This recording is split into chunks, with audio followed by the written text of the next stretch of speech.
Ladies and gentlemen, you are now listening to the Raw Perspective podcast.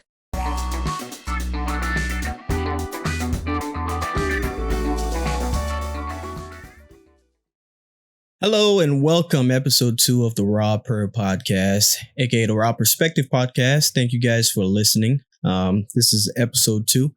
Really appreciate the reception that we received on the first episode. I'm joined by DJ. How you doing? Good. How's it going?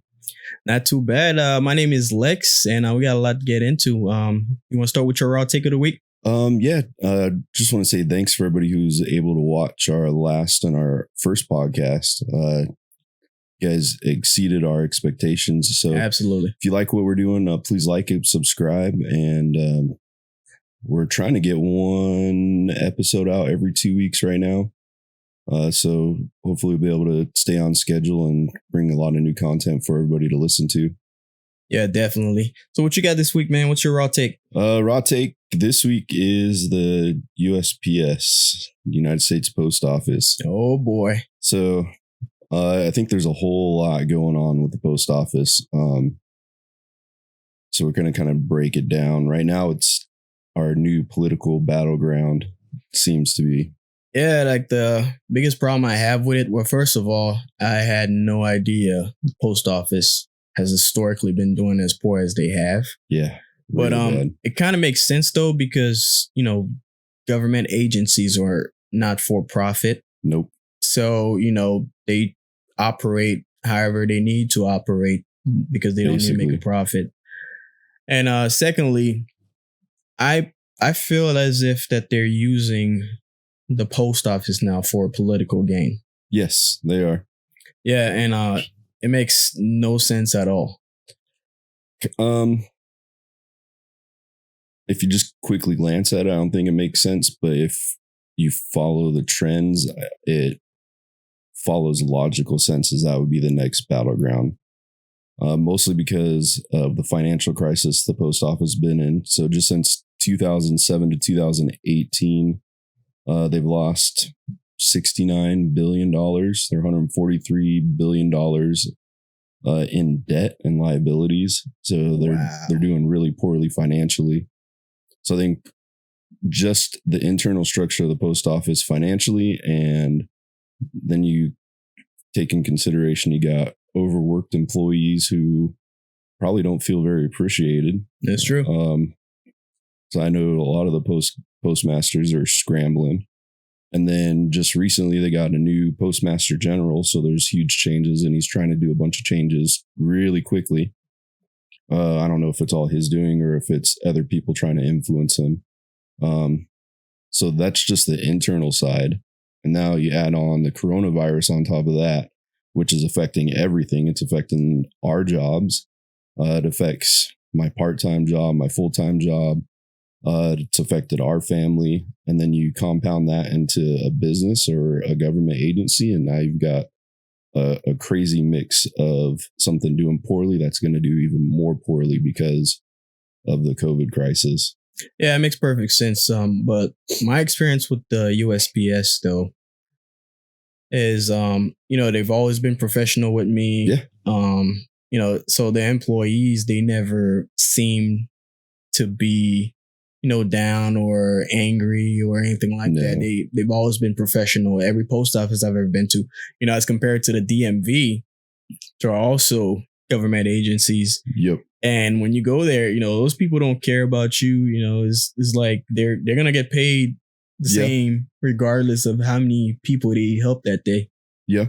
So that's one thing, I can say about the USPS. They're very professional. Yep. Always. Yeah. At least on the outside. And since we're not in the agency, we don't know exactly how they are internally, but my thought process is because of the financial crisis, because they're always on overtime, that definitely affects their personal lives because they aren't able to actually have one. So on a political scale, I know this week I saw a lot of videos of, you saw trucks, picking up mailboxes around neighborhoods and stuff like that. Do you believe in voter suppression? Yes and no. Yeah, because, seeing that, me personally, if I have something of value, like a vote, like, mail-in ballot, I would take it to a post office. I would too. As opposed to dropping in a mailbox. Yep. Those post office, they're not going anywhere. So I understand, yes, they're removing a lot of mailboxes, but at the same time, as a person, you should go in there and, cast your vote or mail in your vote from in there, Especially if it's something high importance. I'm not going to just stick it in a mailbox. Absolutely not. Because once it's out of your hands, then it's out of your hands. So anybody can come into the mailbox and grab it. And that's even if it's on the side of your house or on the end of your street. Like once you put that mail in that box, you don't know where it goes. But if you hand deliver it to the post office, to the postmaster, then they're responsible for it after that. Yeah, because the mailbox is just for convenience. Yeah, for convenience. That's it.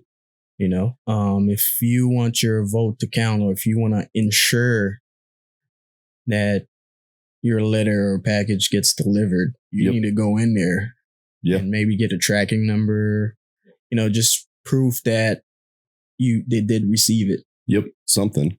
Yeah. So I know that the new postmaster general is trying to do everything he can to cut costs. So removing those extra post office boxes and drop off locations helps cut costs a little bit. Another thing that he's doing is no more overtime.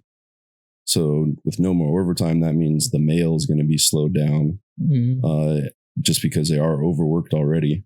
They can't keep up with the demand. So by cutting overtime, it's going to slow everything down. So between all of that and then having mail-in votes is a real possibility. Like it looks like it's an attack on the post office, but from my perspective, in reality, they're doing everything they can because they're down to the wire to be able to save the post office from its own self-destruction. Yeah, I completely understand that, but I don't think a government agency could ever be destroyed. You know what I mean? Because they're always going to get funding from the government. And they're always going to be taken care of. But unless it's a complete mess. And in the US, we're fortunate where we oppose monopolies. Yep. There's several countries where the post office that they have, that agency is the only one in the country. Yeah. There's no competition at all. So if something were to happen to the USPS, there's other private agencies tons that would take over. We wouldn't blink an eye. No, just those other agencies like UPS and FedEx. And then there's some smaller agencies that deliver. DHL. Yeah, they'd pick up the slack. Absolutely. And it'd probably drive the cost down because now they would have to be even more competitive with each other and they wouldn't have to worry about the post office. So mail is always going to get delivered. But I think what right now it boils down to is the reason it's a political battleground is because everybody wants to figure out if they're going to be mailing votes in. And then there's a whole bunch of uncertainty with that. So it's a lot of fear driving with the post office, trying to entice fear into people that your vote won't be counted. It's a government agency, so they're only going to be the ones trusted with those votes because you wouldn't want to give it to a private company who has.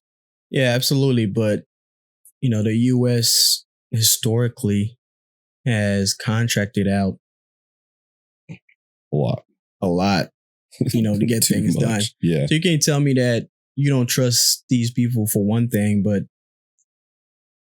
and then you trust them with everything else. Yeah. I think it comes down to because those companies could have lobbyists that you wouldn't want them to say, all right, well, this is a red state or this is a blue state. Let's accidentally lose these votes. Yeah, it makes perfect sense. But at the same time, you've been doing it for a long, long time. And, there shouldn't be any reason why you can't do it now. And, the contract that you draft up, there could be stiff punishments for companies that do that. So I really don't think it'd be a problem, but, still. The only instance that I believe that voter suppression occurs is when they close down all the voting places and have one in the county and expect everybody in that county to go to that one location. Yeah. That's textbook voter suppression right there. Yeah. But removing mailboxes and stuff, I don't see it as a big deal. What do you think? No, I think the post office needs to do whatever they need to do to cut costs and save money and start digging themselves out of a hole before it's too late. It's like you said, we can go to the post office, drop off mail. You could even put it outside your house. If your house doesn't have a mailbox, go to a neighbor's mailbox, see if they can put it in theirs. I mean, there's a bunch of options other than these few drop box locations. Yeah, definitely. A lot of options. And that was a good take for the week, man. So for my raw take of the week, have you ever heard of Alan Lichman? No. Okay, so Alan Lichman is a history professor. And the New York Times covered him this week. They published an article. So basically, he's been doing this for decades. And basically, he started a system back in the 1980s. I know who you're talking about now. To correctly predict the president. Yep. Okay, so his system has 13 keys. So the keys, some of them include scandals, social unrest, third-party candidates, major policy changes. So if 6 or more of these 13 keys are false, then there'll be a new president. Yep. So for example, hey, has there been any social unrest? If that's a yes during that person, like for example, Trump's presidency. Yep. Then, that's a point for the other person. Scandals. We know Trump has had a lot of scandals. Third-party candidates, so there's no third-party candidates. Major policy changes, if that's yes or no. So if 6 or more are false, then we have a new president. So according to his system, we will be having a new president in November. Which I think that's a high possibility. I think this election is going to be extremely close, and it's going to be a fight for both sides of political power. Yeah. So Allen's been correct since 1984. Yeah. With Reagan, I believe. And I don't know, man. He's been it's been right for a long time. Yep. So, I really think that he's gonna be right another time. Because he even predicted Trump being president, and Trump had sent him a letter thanking him, saying, hey, you're a smart guy or something like that. Yeah. So I know some of the stuff that he talks about, I think it's very, very accurate. And it goes all the way back in history. If you look at some of the key indicators that Alan Lichman's been posted, you could go back through history and you can look at all the identifying marks and you could figure out who would have been president without really knowing who was a president. So I think because of our climate now, because for a lot of people, and I think a lot of people are struggling right now from everything between riots going on in major cities, coronavirus, loss of jobs. Like there's a whole bunch of this stuff that's going on that people will vote for somebody else if they don't know them once things get so bad that they think that's their only other option. Yeah, definitely. It's like the perfect storm. Yeah. People tend to oppose change. Yep. But when things tend to be as bad as it is now, well, in people's eyes, then change is the only possible outcome. Yeah, and I think that's what we're getting to right now is for a lot of people, they think that it's really bad right now. And I think a lot of people are blaming the president. But I also think a lot of people are just following the main stories that are out there. Yeah, that's true. Instead of remembering what they learned in school, that the president doesn't have a lot of power. I mean, he's supposed to he's supposed to take responsibility, though. Yeah, he takes responsibility. He's the commander-in-chief for the military. And there's a lot of limited power that he has. And the rest of it is all your systems, your House, your Congress, and your court. And I think a lot of the problems that we're seeing now is coming from the House, Congress, and Senate. And we've got these political leaders who have been in there longer than I've been alive, and making a mess out of things and pointing blame on the president when a lot of it's their fault. Yeah, I completely agree with what you've said. However, as the president, during these times, I feel is the easiest things you could do is be generic. Yep.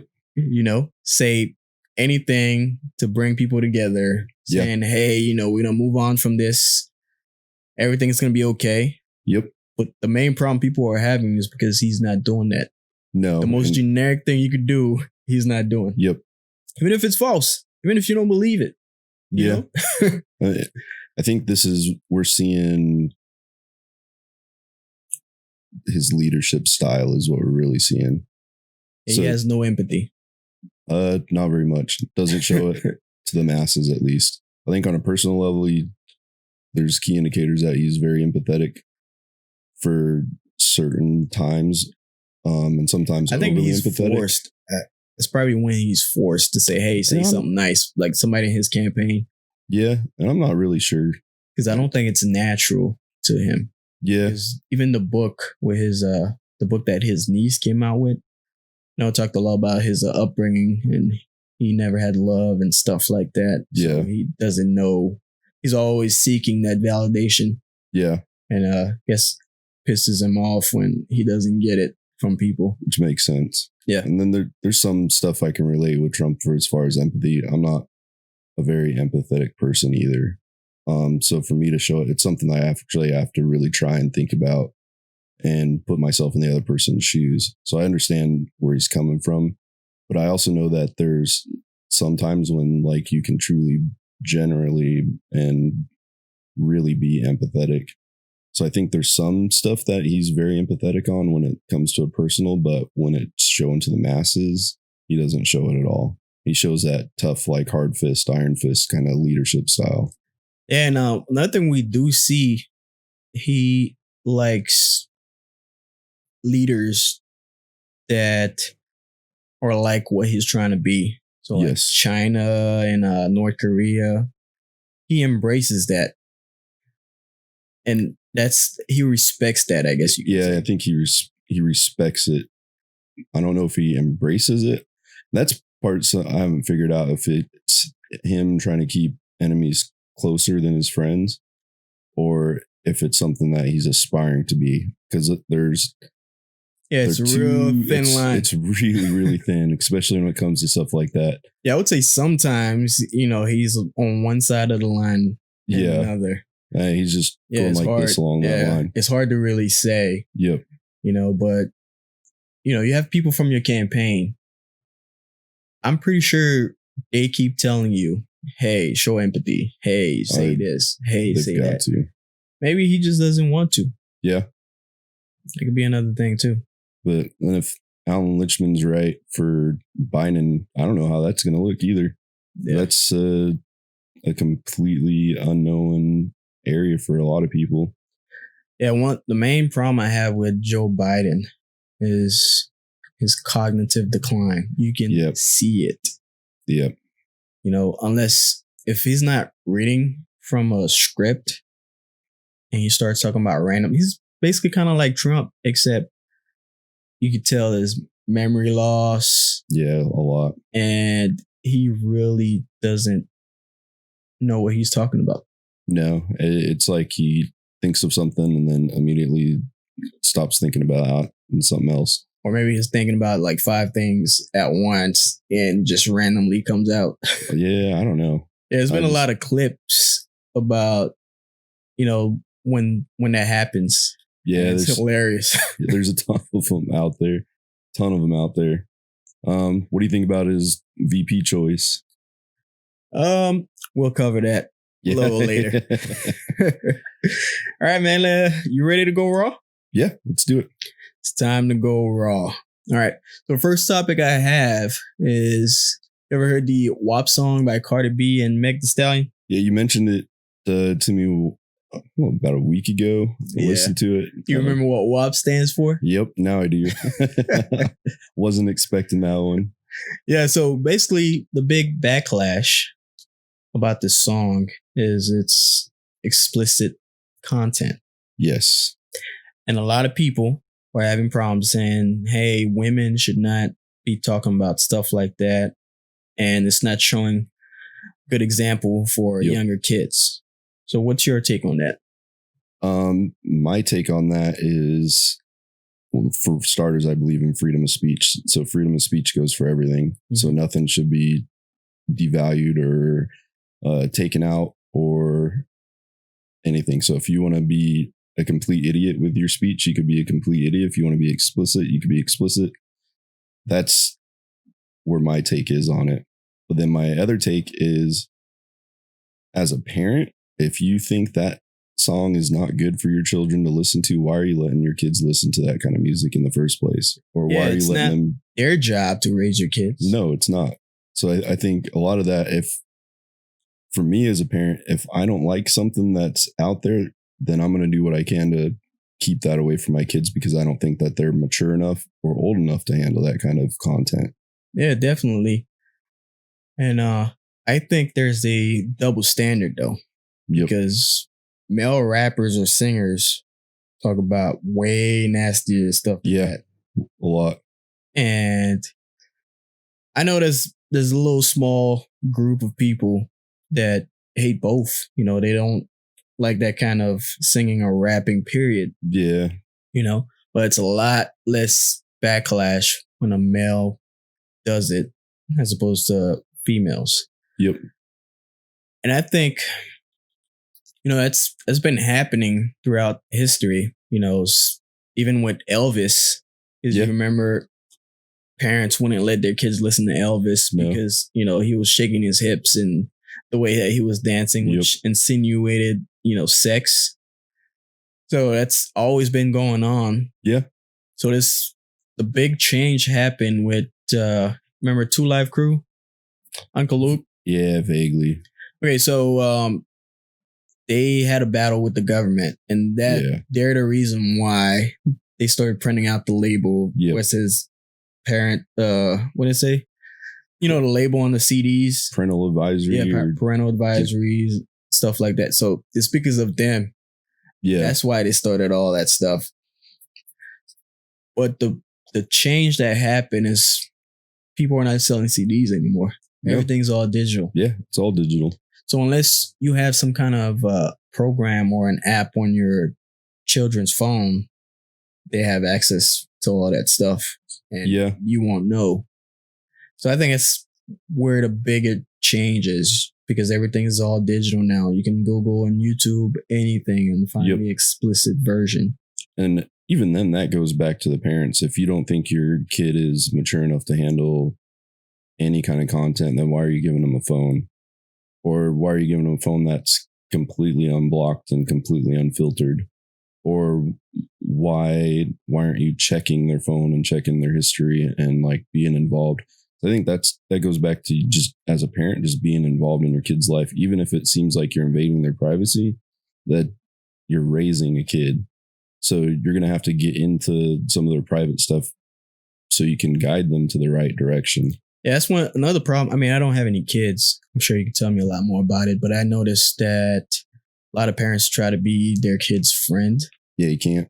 Yeah, like that makes no sense to me. You could be friendly, but you don't need to be their friend. Not until they're mature enough to be able to understand that you as a parent have the final say for final authority, and that you can teach your kids about authority. That'll help them once they become employees, or even if they're self-employed, they're always going to have somebody hired to answer to. So by teaching your kids that you are that authority, you're preparing your children that they will always have somebody to answer to. Yeah, they need to listen and pay attention to rules and stuff Yep. like that. Because if you're their friend, you tell them to do something, even when you're serious, they're not going to take you No, seriously. they're not going to take it at all. Like, whatever, mom. Yep. Shut up, dad. You Yeah. know, which is totally unacceptable. Yep. But, you know, like we said before, it is the parent's responsibility to make sure that their kids are raised correctly and they know what's acceptable and what's not acceptable. So when songs like that come out, Yeah. they're not listening to it and it's not having a negative influence on their lives. The kids get influenced by everything super quick, really easy. I guess that's the biggest difference between children and adults. Because an adult could listen to a rap song that talks about murder, you know, and sex and all kinds of craziness, and they know it's just entertainment. Yeah. Children, they actually believe that these rappers or singers do all the stuff Yep. that they're talking about. Yeah. And they're easily influenced and try to do it too. And you could even take it in just out of music. You could go to video games, to movies, to any kind of content, any kind of entertainment, or really anything. And the same approach works. Like Call of Duty, a lot of kids think that Grand you could Theft Auto as well. Yeah, you could just run into a battle zone, run and slide across a map and snipe everybody in quick scope and do these crazy moves. And that's not how war works. Not at all. It's very slow. It's like a chess game, but yeah, you'd be in a firefight for 6-10 hours. Yeah. You know, these kids don't understand that. No, they don't. They don't understand that it's completely different. And I think that's where they need to have the maturity level to understand that, okay, this is a video game, or this is a song, or John Wick. Like, I've got 2 kids that I would let watch John Wick. One I won't, just because their maturity levels are different. So because one of them can't, then probably won't let any of them watch all the John Wicks. But my oldest boys, I know that they would know the difference between what is fantasy and what's reality. So it really depends on your kids and their maturity level on what kind of content you would allow them to watch. Yeah, definitely. They've been trying to get Grand Theft Auto canceled for as long as I can remember. Yeah, I think even when I was a teenager, when the first ones came out, they're trying to get those canceled and off the shelves. And yeah, I used to love those games, but as a child, I never once wanted to actually do. No, because I understood consequences. Yep. You know, a lot of kids, their parents aren't teaching them consequences. Yeah. And they just try to do. I've seen a lot of stories of people stealing tanks, and you ever see those stories? Couple try stories to be like Grand Theft Auto, bulldozers, and like some crazy stuff, and some people I think are off the rockers anyway. But yeah, I think a lot of it, as a parent, if you hold your kids accountable and wait until they're at the maturity level to understand the difference between reality and fantasy, then it's should avoid most of the problems. Do you remember the maintenance technician? I think it was last year or 2 years ago that stole a plane. Yeah. Dash 8. Yep. And the controller asked him, hey, you know what you're doing? He's like, yeah, I've played a lot of simulators. I know what I'm doing. Yeah. That's crazy how realistic simulators got. Yep. Microsoft just released their new simulator 2020 yesterday. And I've played it for a few hours, man. Like, it's realistic. Yeah. And that's the crazy thing about technology is now we can start blurring those lines between make-believe and reality. Yeah.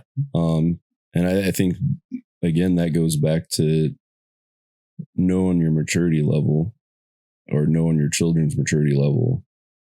And if you use it right, you could use it as a tool or an aid to get, like for flight simulator, get them prepared to where they could go to a ground school and be familiar with the cockpit of a Cessna, and be able to get them off the ground faster, versus if you just let them run around and steal airplanes in a game, then it just depends on where you're guiding them and how involved you are in that child's life. Yeah, because if you got the right kid that tells you, Dad, I want to be a pilot when I grow up. And that kid's like 10 years old. Yeah. You get him a simulator at home. Yeah. And he's been flying it for 8 years. Yep. By the time he tries to get his pilot's license, that's 8 years of experience. Like, for the simulators nowadays, yeah. And it's very realistic. Yeah. Realistic if you got all the parts and stuff like that. Yep. You know, they're way ahead of the game. Oh, tons. Way ahead of the game. They'll be able to hop in there and do everything they need to do. The only thing simulators don't provide is G-forces. Yeah. And that's the only thing they'll need to get used to. But besides that, they'll be fine. That's something I've been trying to teach my kids, is that technology is a very good tool. Yeah, good or bad, depending on how you use it. And I've been trying to teach my kids how to use technology for good. It's hard. It's definitely difficult because there is so much bad stuff out there as far as content. But trying to give them that moral guidance where they know what's right and wrong, and that there is consequences for both right and wrong things that they do. So an example is my son. He's in honors classes for everything. And he asked me something for, I think it was like a combo of geometry or trigonometry. He asked me to help him with a problem.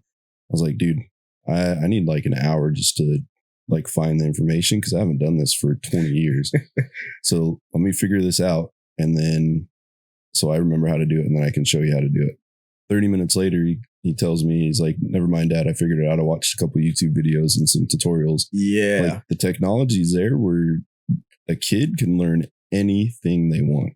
Yeah, man. You remember the days where we used to go to the library to research stuff? Yeah. Those days are over. Yep. Everything you need is in the palm of your hand. Yeah. Everything you need. Growing up, we had an encyclopedia library. So if we wanted to look something up, we had to go in the encyclopedia. If it wasn't in there, and maybe try to look it up at the library. And if it wasn't there, then we'd have to use dial-up internet and wait 5 hours for it to load up just to try to find one answer. The only bad thing, well, I would say it's bad, but I remember back then, you know, in middle school, when we had to go to the library to research stuff, to write papers. Yeah. You could plagiarize a little bit and not get caught. Yep. Not now. Yeah, not now. Not now. Yeah, they got this system, I think, called Turnitin.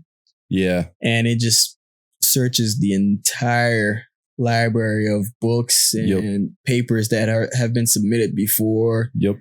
And it gives you a plagiarism score. Yeah. And if it's above 25%, you plagiarize too much. Yeah. So that's one of the bad things. Yep. Best story I've heard for that is this kid turned in a paper. He had to write a story about his dog. And the teacher said, "You plagiarized this from your brother." He goes, "No, I didn't. We have the same dog."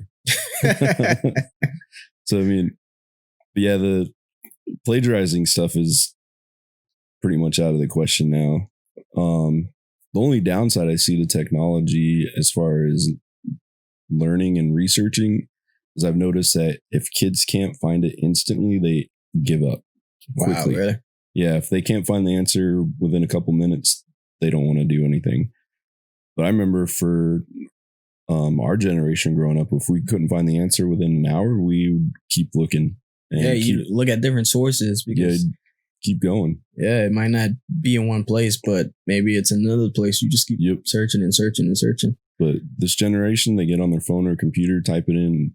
If they can't find it within the first couple pages on Google, is it their? You think it's their attention span?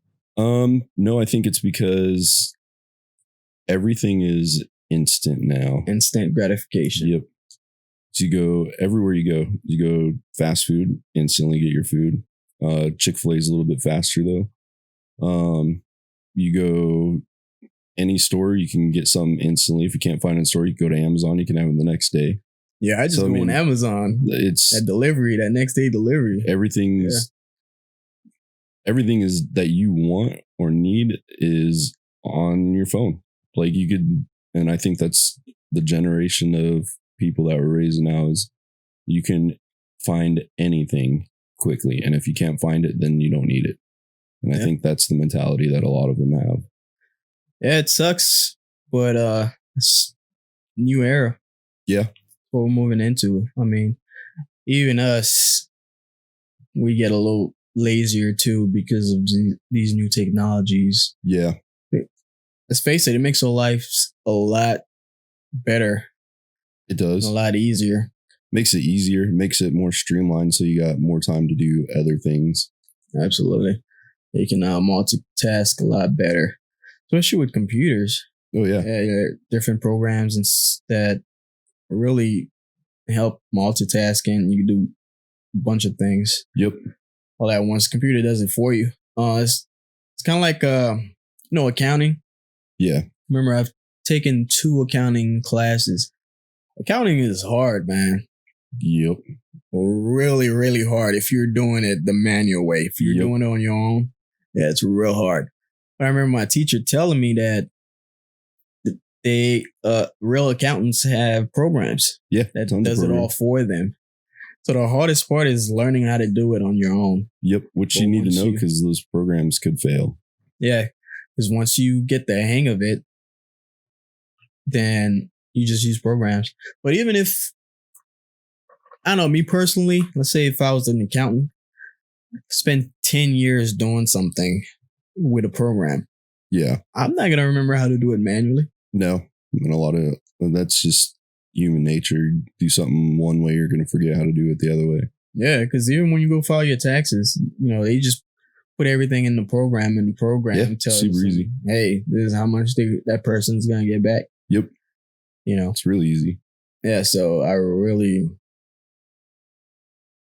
Yeah, I wouldn't be able to figure it out. No. After a long time, not doing it manually. That's like for math.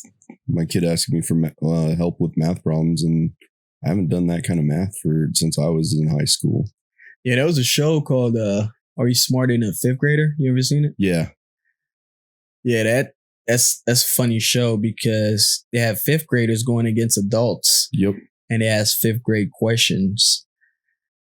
And it's kind of unfair. Although, you're an adult, you're supposed to know these things, but these 5th graders, they just learn this stuff it's that all year. Fresh. Yeah, so it's all fresh. There. And as an adult, say 34 years old, it's been decades. Yeah, easily. Since you've seen any of that stuff. Yep. So those kids have an advantage, and it's a real funny show. Yeah, I've seen a few episodes of it. And just mostly laugh at the adults. And I'm like, yeah, I'm laughing because I don't remember either. But a lot of it's for the kids, they're going to remember the stuff that they learned most recently. Yeah, definitely. And that's why it's important for them to be in school. My personal belief is school should probably be year round and just take longer Christmas break, a little bit shorter summer break, and keep that learning going. I think we'd have a smarter society. But isn't it year round though? No, because they take 2 months off in summer. So instead of doing 2 months off, they could. Yeah, but that's not that long. Because if you think about it, so 2 months off in the summer. Yep. Then you got the winter break. Yep. Was that a month? 2 weeks usually. Okay, so 2 weeks. And then you have spring break, which is about a week, right? 2 weeks. 2 weeks. And Thanksgiving.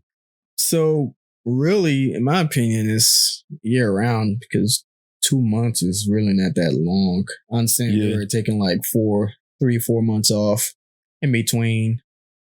But it's really year round if you think about it. Have you ever taken 2 months off in our career field? Transitioning, yeah. And you know how like rusty you get from that? It's kind of the same thing with a lot of the kids. And because in that 2 months, they learn so fast that the 2 months of video games or 2 months of just sleeping in, they're learning all this other stuff. And the first couple months when they come back to school is trying to relearn everything that they learned the year before. Yeah, I understand what you're saying, but I think those 2 months serve a purpose because that's usually around the time where families go on vacation.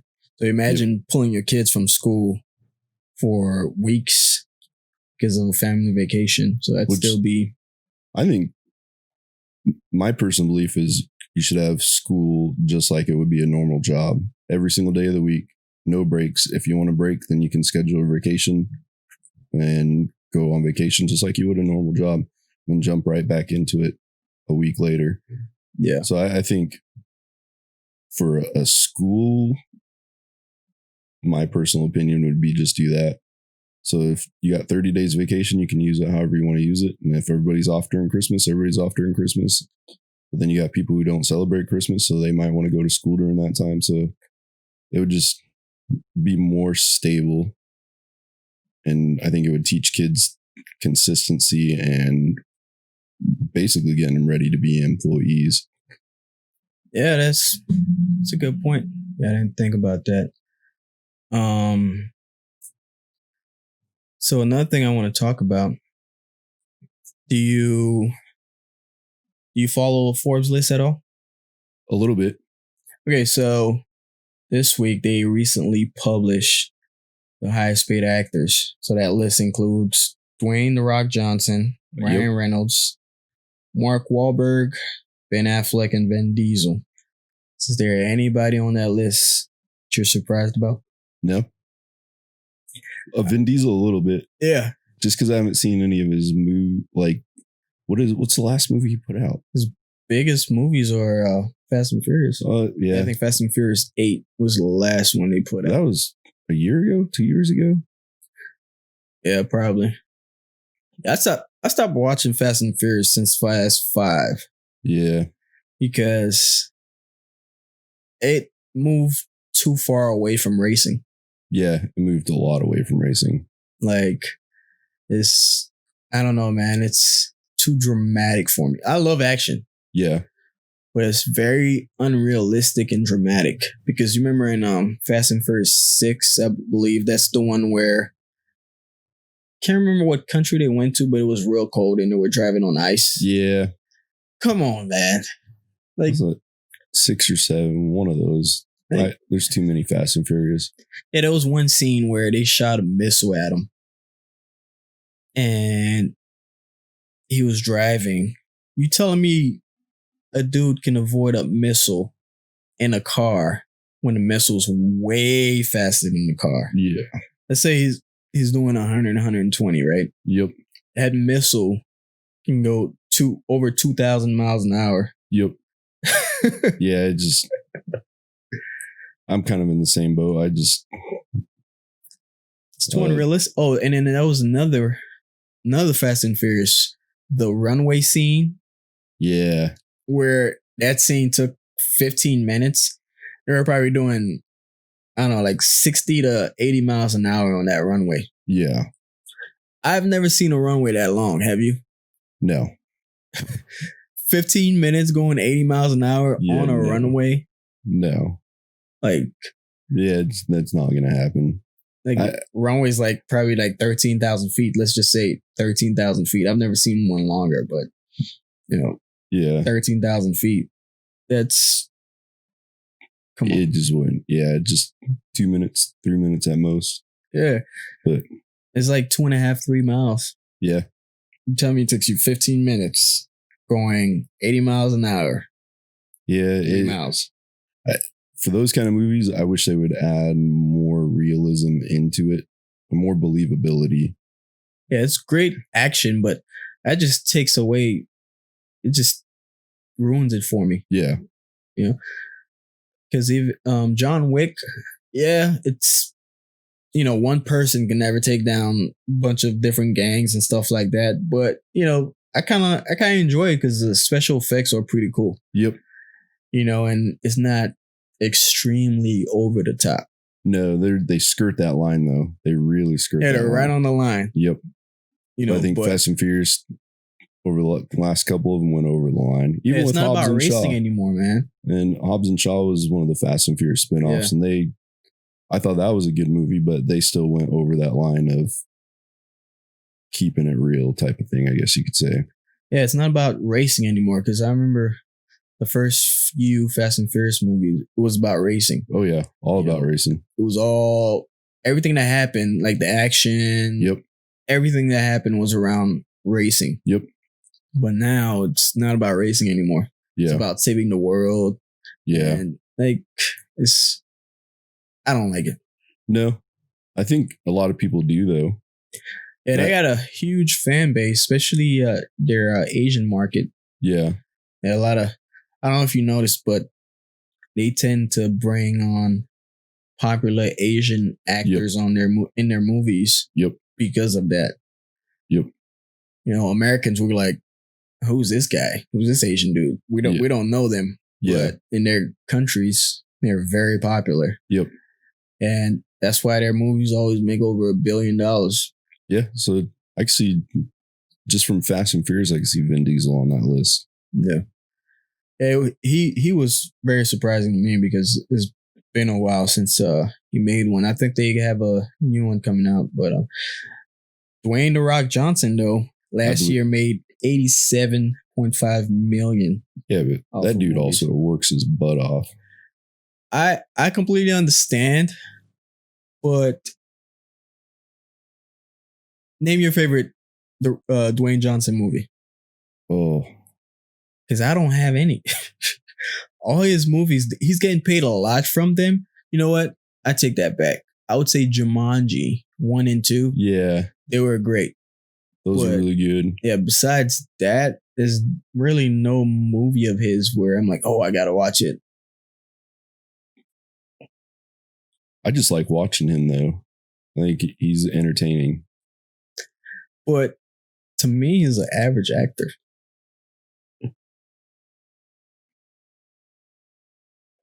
I think he's a little bit above average. Okay. I don't think he's the greatest actor. And I think one of the reasons he's on that list is he's probably one of the actors that works his butt off more than everybody else. That's true. He's getting a lot of roles, but they're not quality roles, in my opinion. Yeah. I think, well, I don't know. I think the roles are good for him. And I think every time that he does a role, he isn't staying stagnant, and he keeps doing something a little bit different. So he keeps building upon his abilities. So I think what we're seeing is, I don't think we're seeing the peak of his career. I think we're seeing a very driven person growing in their career field as an actor. I think he has what I call the Jean-Claude Van Damme syndrome. You know, you remember Jean-Claude Van Damme? Yeah. Okay. So Van Damme, in all of his movies, to me, he always seemed like he played the same character. Yeah. So that's what I feel about Dwayne Johnson. They might tweak it a little bit, but he's always the same character to me. Yeah, well, that's because he doesn't have range. He's a big athletic dude. Yeah. But I think Jumanji showed some of his range, showed that comedy range. Even though he was still the big athletic dude, he still was able to be funny. Same with Baywatch. Oh, that was a horrible movie. It was really horrible. It was hilarious. That was a horrible movie. Trying to see some other movies. He's done way too many movies. Yeah, he's getting paid a lot. I think he gets 20 to 30 million a movie, man. No matter how bad the movie is. Did you know that in his contracts, any movie he signs up for, he can't get beat up badly because that affects his image? Oh, I believe it. Yeah. Yeah, that's actually in his contract. Certain level of beating that he could get, but do not pass that line. That's because his main character is almost like that Superman unbeatable tough guy. That's true. Hey, have you gotten a chance to see the new Netflix movie called Project Power? Yeah, I actually watched that the other night. Yeah, I was surprised. I really enjoyed it. The only problem I had was the special effects. Yeah, the special effects felt rushed. 10 years ago. Cheap. Yeah. Like, it's a generic concept though for movies about power. Yep. But for a Netflix movie, and then the actors they had in it, I was really surprised. Acting was good. Yeah, I was really surprised. Yeah, but special effects were pretty bad. Yeah, they weren't the worst though. Yeah, they weren't the worst, but when you see Marvel movies, you see, like Avatar, things like that. Yep. It's trash. Yeah. But no, I thought they did a really good job, and I wasn't expecting the actors who were in it because I just was like, oh, this kind of looks interesting. Let's just watch this. I'll put this on while I'm doing some other stuff. And I ended up stopping what I was doing and started watching the movie. So I was like, well, pretty entertaining. Yeah, it had a great storyline, man. Yeah. And the thing with it, yes, there's always one main character, but I felt like he was equal. Yeah. He understood everybody's stories. Yep. And you were able to bond with characters. Oh yeah. Easily. Oh, okay. That makes sense. Yep. That's why she's doing that. That's why he's doing that. Yeah. That cop, they made you part of the story. You felt like, you understood the characters. Yeah. So I really appreciated that. At first I was like, oh man, he's a dirty cop. And then I was like, okay, no, it's not really illegal what he's doing, but it's not really legal. Yeah, he's just trying to get because if you think about it, if you're fighting people with powers, mm-hmm. you need powers to beat them. Yeah. So I didn't understand why it wasn't illegal, but you remember the police chief almost fired him for taking it, even though it wasn't illegal. But I didn't really understand why, because it's only common sense. If somebody has powers and they've destroyed whole police departments before, then you would need that same power. So keeping that movie in mind, what do you think about police forces having militarized weapons? Okay, so the main difference between the two, the movie and in real life, is the fact that in the movies, they're fighting against people with powers. So people that have weapons more powerful than them.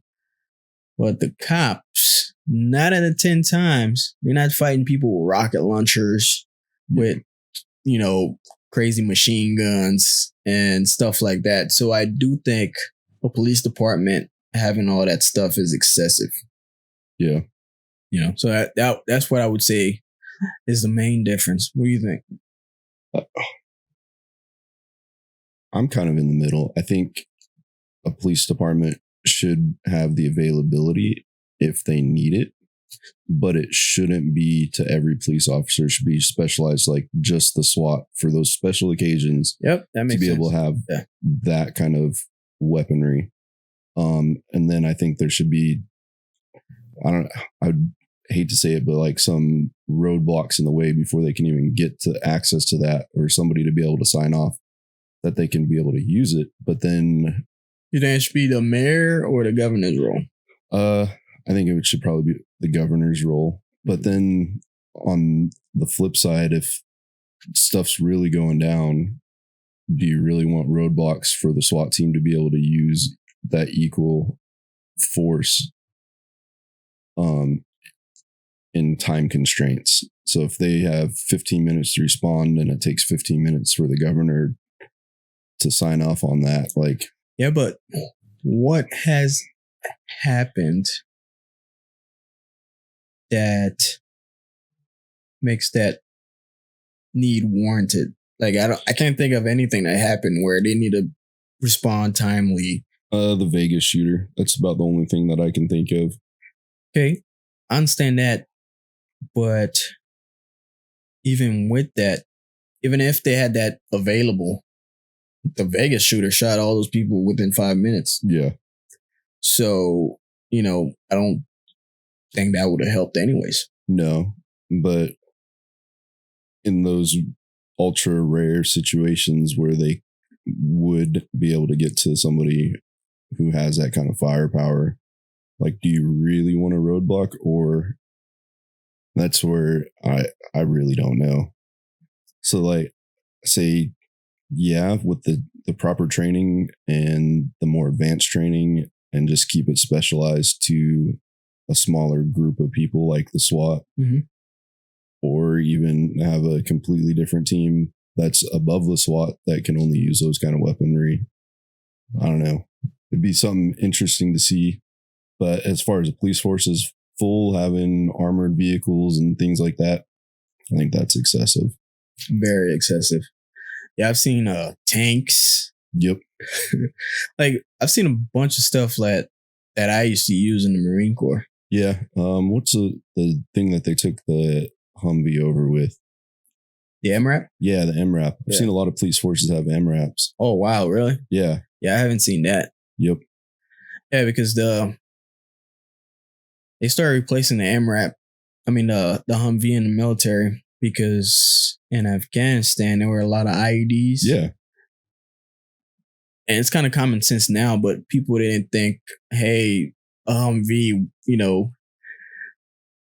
it's not a good idea to drive a Humvee on a convoy because of IEDs. But, yep.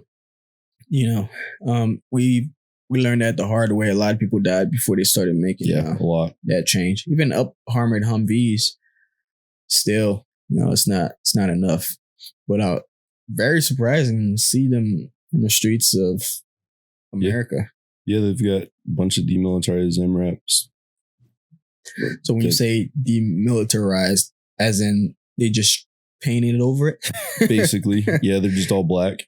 Yeah, because I doubt, if you're using the MRAP for the purpose that it's intended, there's no way you change anything. No. So I don't know if they've taken armor off. I doubt they take any of the armor off. They probably kept all the armor on it. But because there's no point of having it without the armor. No. But as far as like having a 50 cal on the top, that's not there. Yeah, of course not. But the main purpose of the vehicle and having all the armor, I'm pretty sure is still on the vehicle, and it's just not military colors anymore. A lot of them I've seen painted over black or like the dark police blue. Yeah. Yeah, it's very surprising, man. I really don't think it's necessary. Of course, you're gonna have these outliers where maybe. That's one thing people don't realize. It's not like it is in the movies. No. That's talking about that movie made me think like, where's the line for police to use equal force? Yeah, it's not like you think it is in the movies, where you see these hostage situations where everybody got bombs and rocket launchers, and they're doing all these crazy stuff.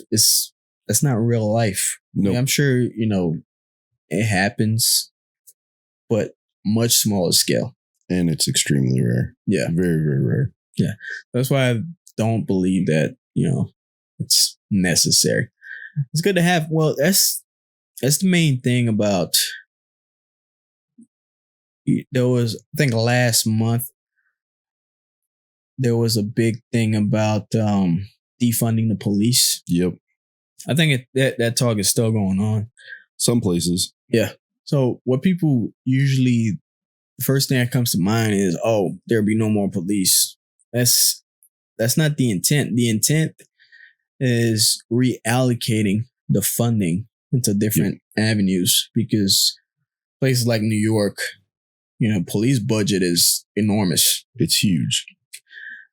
So what police departments do when they get all that funding, they're like, hey, we got all this extra money. Let's go buy a tank. Let's go buy this. Let's go buy that. That I don't agree with, but I certainly do believe that the police department need to be well funded. That way they can do their jobs properly. But, spending money on stuff like that, I disagree with. Yeah. And I think a lot of that boils down to the funding in all the government agencies I've noticed is really messed up. Really, really messed up. Because the way that it goes is you get allocated a certain amount of funds. If you don't use all those funds, then the next year you get allocated what you used the year before. Yeah, that's... So what these agencies are doing is they're trying to use up all the funds from that year so they can get all the same funds or more for the next year, so they can keep doing that. That's exactly how it works in the military too. Yeah. And I've seen a lot of dumb purchases throughout both the military career and being in government agency and contractor work. Like, there's just a lot of really dumb things that people are going to spend their money on just to keep those funds going. And there's no real checks or balances in any of the government funding to be able to stop those stupid expenditures. Yeah, like, hey, you don't need that. You don't need 15 flat screen TVs. No, they're spending money to spend money because they have to. Yeah. And I think it doesn't help our nation's debt problem for sure. Yeah, it's just wasting money. Yep. But because it's a weird line because it's not looked at as being a waste. Yeah, you're going to need a new TV, but do you need a new TV for your break room now? No, you can get a new one in 5 years when that old one's obsolete. Do you need an 80-inch? Yeah, it's stuff like that I keep seeing all the time. And I think for government agencies, they really need to put a better check and balance in there and restructure how those budgets are worked. So maybe this year you need $1 million, but next year you might only need to use $500,000 depending on what you have coming up. But then the following year you might need $2 million. But if you use $500,000 the year before, they're going to only give you $500,000. So it should be on a need by need basis, not by here's a bunch of money, have fun. Yeah, certainly. Ready to move on? Raw? Yeah. Or flaw? All right. So in this segment, we're gonna check out some moves made by individuals this week. We're gonna determine if it was a raw move or a flawed move. Fun part. Was that? That's the fun part. All right. So first up, Joe Biden selects Kamala Harris as his running mate. What do you think? It doesn't surprise me. I think it was a dumb move. Just because of her spotted history. And to me, it looks like with Joe Biden, I think he's already one of the worst of the Democratic Party. And then his vice president is also not at the top of her Democratic Party. And out of all the candidates they had for president or vice president or Biden, like they had a lot better choices to pick. So would you say it was flawed? My point of view, yes, flawed, but from a political standpoint, it was a good power move. Yeah, I think it was a raw move too. The reason I say that was because what happened afterwards, right? Yep. So afterwards, before people weren't enthused about Biden at all. No. But, with her on the ticket, there was a lot of enthusiasm. A lot of people from left and right applauded that move. Yep. She was probably the most qualified out of everybody else. Yeah. Maybe not the most qualified, but the best overall choice. Because A, she's black. Well, she's mixed black and Indian. B, she's a woman. Yep. And people like that. Yeah. But she's also received a lot of backlash because it was this is gonna sound so stupid, right? This one person said she's not an African American because she's Jamaican and Indian. Okay. Dude, that makes no sense at all. So being African American means you are of African descent. Yeah. Right? If you're Jamaican, you're of African descent because Jamaicans were the slaves of the English. Yep. So that makes no sense. Yeah, it just proves that people don't really... Yeah, they don't understand how it works. Yeah. But I got my own thought process between all that too. Like, my thought process is you are an American. So I think if we can all accept that we are all Americans first, we're not African Americans or Irish Americans or German Americans. We're Americans that have that ancestry. Yep. And I think everybody's looking at it different. They're looking at my ancestry is African first, or my ancestry is Irish first, and then I'm an American. I think America has, I don't know if it's like an identity crisis, but I don't think it's an identity crisis. I think just human nature to like the group things and group people together. Yep. You know what I mean? People feel a lot more comfortable when they're part of a group. Yeah. And maybe it's just America we're still a baby country. We haven't been around that long. Yeah. So I think maybe it's just because we're still a country in its infancy that everybody still wants to say, I'm from this country or this country. So, but I think for Americans to be able to come together and say, I'm an American first, and I have African descendants, or I'm a descendant of Africa, or I'm a descendant of Ireland, or wherever the case may be. But to say I'm an American first, I think that would be a huge shift in our mentality, and it would bring everybody together, because now our identity would be here first and then there second versus there first and here second. Yeah, I completely understand what you're saying. Personally, I think it should drop. Just say, hey, I'm an American. Yeah. And then if you want to keep talking, yeah, I'm of African descent. Yep. But I don't know. It's just, I noticed that with minorities, there's always this person's Asian American, this person's African American, but if somebody's like Irish descent or, wherever else, they rarely say I'm Irish American. They're just white. They're just an American. So I noticed that a lot, just minorities that they tend to put those labels to. Yep. But it was actually the NAACP that picked that. Yeah. Say, hey, this is what blacks want to be referred to. Yeah. African Americans. Maybe it was a good thing, instead of the N-word that they use. Which is, but, I don't agree with it. It should just be, hey, I'm an American. Yep. Yeah, I don't agree with it either, because I think that our mentality should be, we are Americans first. That's where our country is. That's where we reside. That's where pretty much most Americans were birthed at. So America is your country. And if you come into America and you become a citizen, then that is now your country. So now you are an American. Because I think being American is completely different from any other country, because we are so mixed with people from all around the world. So it's more of an idea than it is a place or a race or any other thing that you can think of.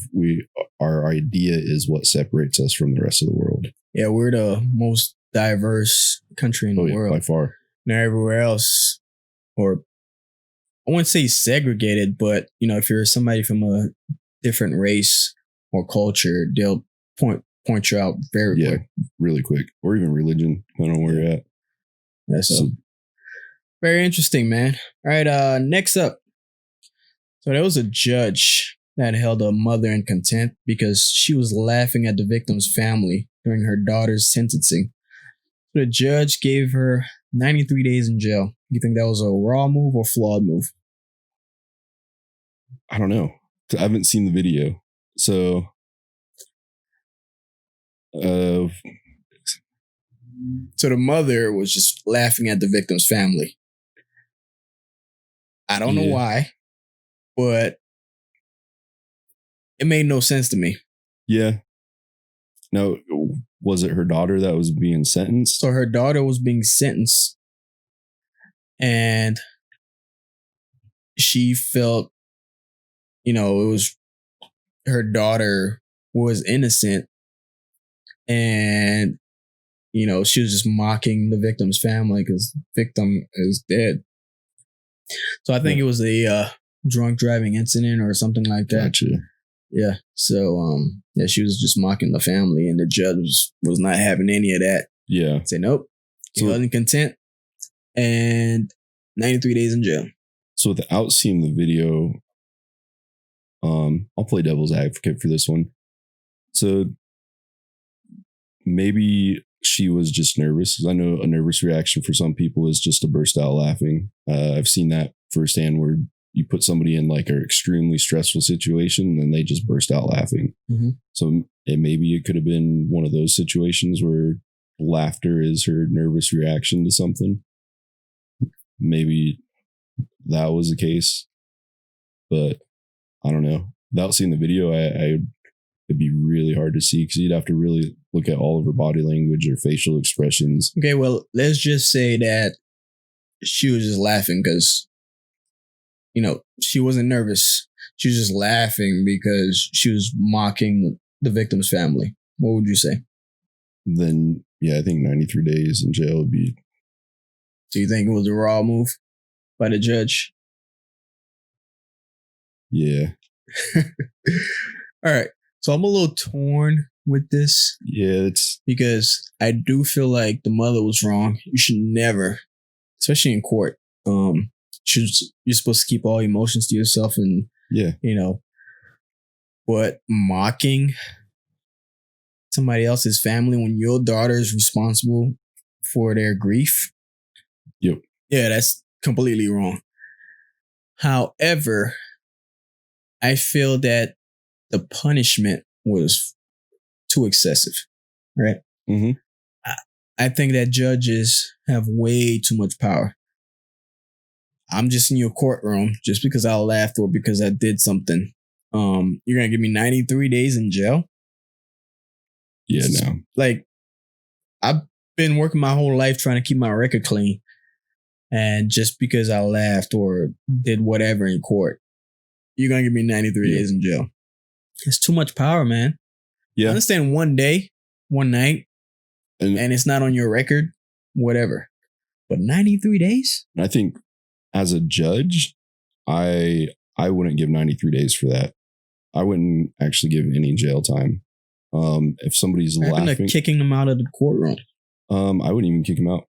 I'd keep them there, and then afterwards, I would sentence that mom to something else. I would sentence her. I would tell her that she needs to go on a couple of calls, 2 drunk driving accidents. So she's going to stay with an ambulance or a police force until she sees firsthand what those accidents look like, so she can understand the seriousness. Community service. Yep.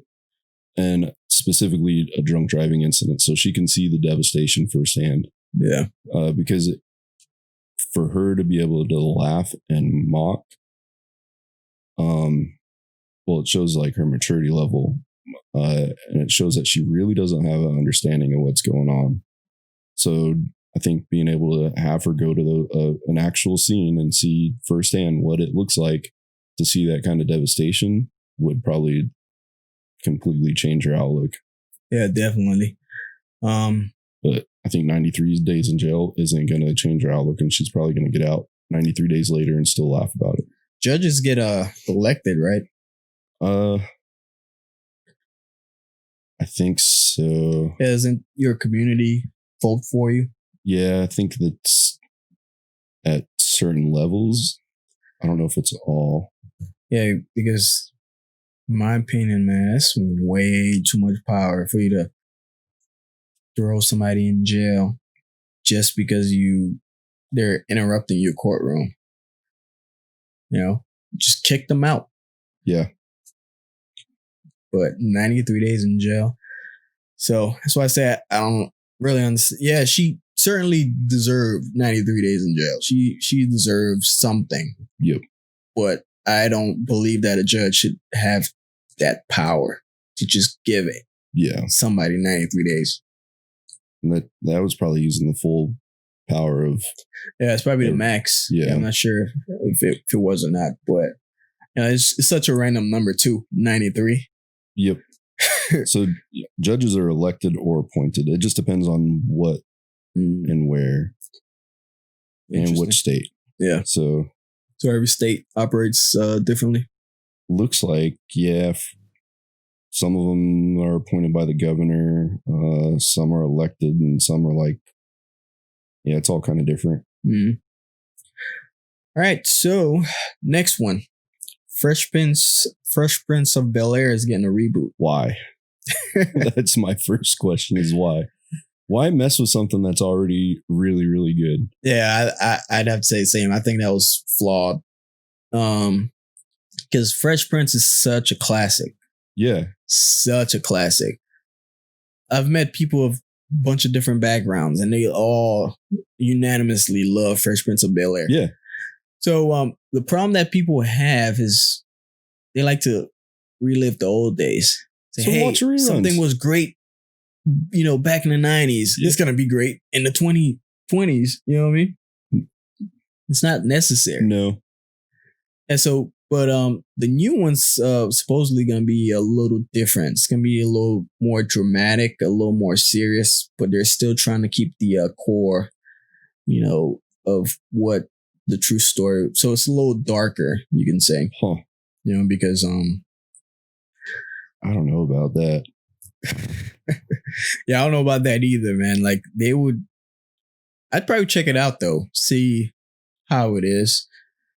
Yeah. But it's such a classic. My whole idea of remakes is stop doing it. Like, come up with fresh new ideas. Keep those originals intact. Don't try to remake movies. Just stop. Yeah, everything's a remake nowadays. There's no originality anymore. Like Very little. Disney remade The Lion King. Yep. They remade Mulan. Yep. They remade Aladdin. Yeah, they remade Aladdin.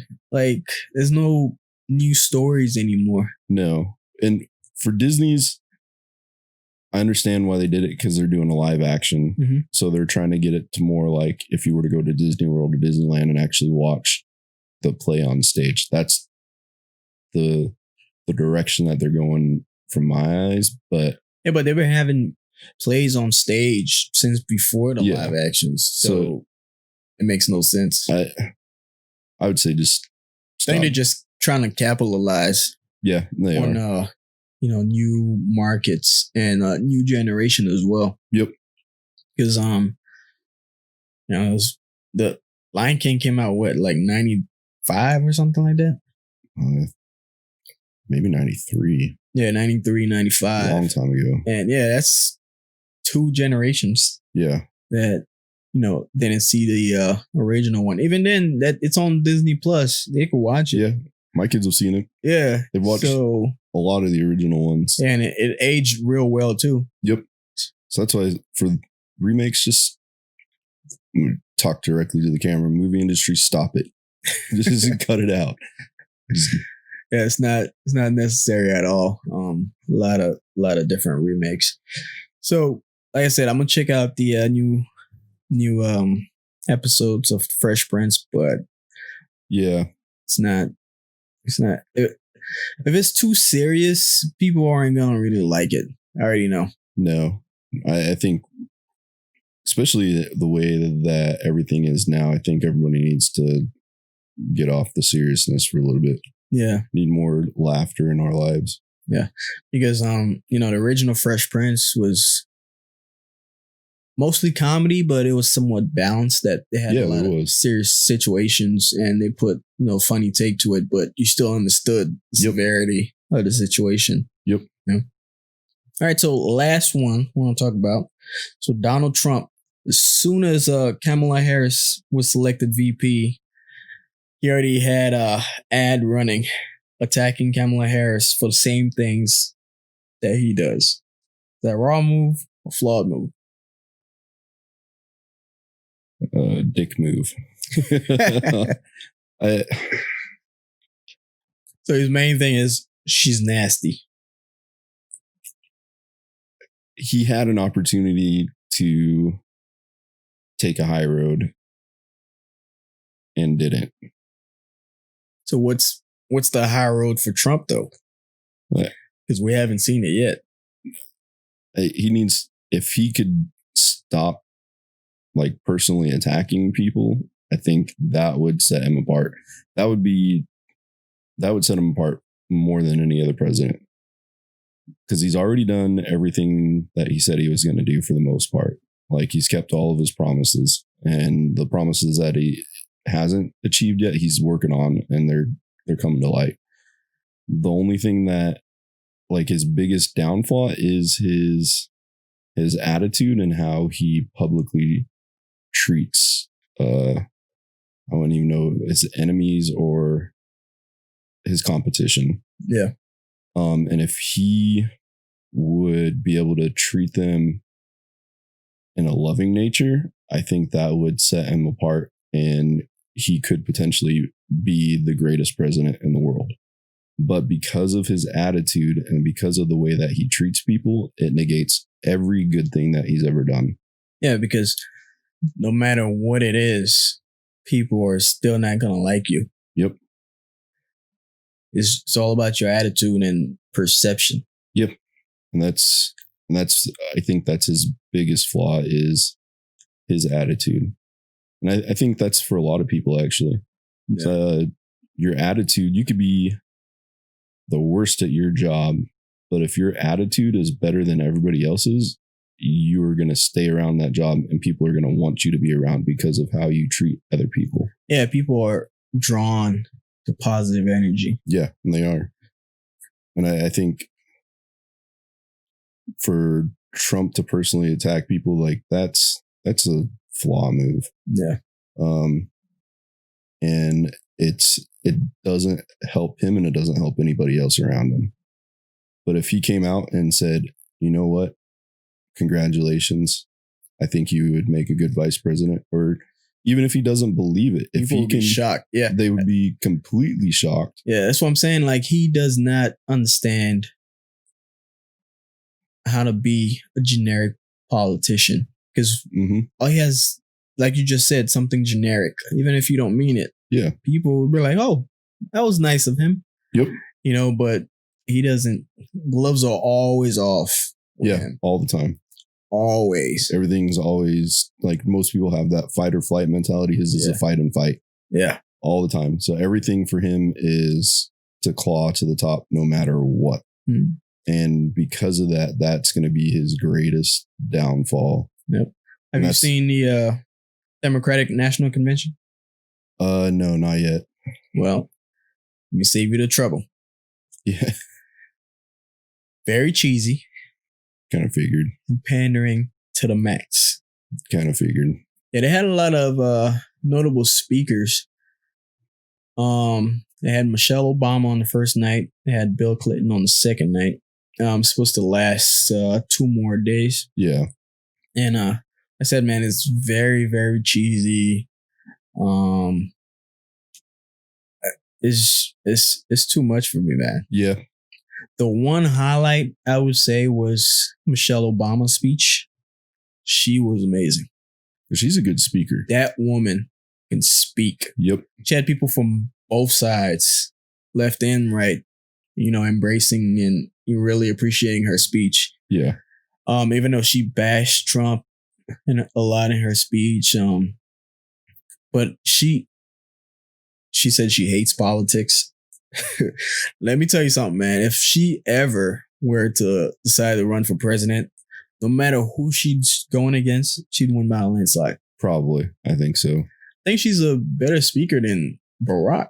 Yeah, the few times I've seen her speak, and Barack Obama is a phenomenal speaker. Yeah. She would destroy him. I would say Obama is probably one of the best speaking presidents that we've had my entire life. Before him, maybe Kennedy. Yeah, Kennedy was a pretty good speaker.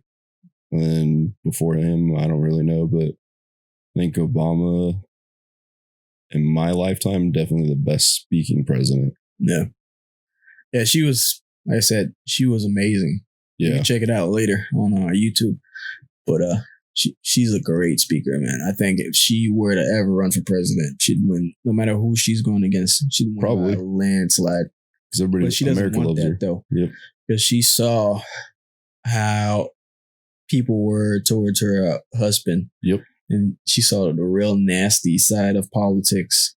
She just don't want to live through that anymore. No. What I find interesting, have you seen pictures of Obama when he first became president? Yep. And versus last, how much he's aged in 8 years. And I think it isn't just because it's been 8 years. I think a lot of that is just the stress. Because you can look at Bush, you can look at Clinton, like everybody except Trump. Well, Trump's already old, so I don't think he has much more aging to do. No, I understand he's old, but we've seen older presidents that look even older. Yeah. In office. I think Trump, like, either he doesn't take it seriously or things just don't faze him. It's one or the other. I think it's just things don't. The normal stresses of being a president doesn't faze Trump like it would most everybody else. Or maybe he doesn't care as much. Because, when you, it's natural to have a certain level of stress. Yeah. You need that in order to operate efficiently. But when you stress way too much because you have so much on your plate that you're responsible for. Yeah. Yeah, that's another level. He was kind of born into that too. He's been running multi-billion-dollar businesses. Like, the stress level for that and presidency, I bet, is pretty equal. So I think it's just he's been doing it for so long it's just not. It's not as stressful for him as it would be for somebody else. Yeah, it's a very good point. But with that said, we'll wrap it up. Again, we thank you guys for joining us. Don't forget to like, subscribe, leave comments, and share with your friends and family. We want to grow this podcast and take it to the next level. Anything you want to say? Yeah, thanks. Thanks for listening again. And just hit that like and subscribe button, and we'll see you guys in a couple weeks. Take care. Peace.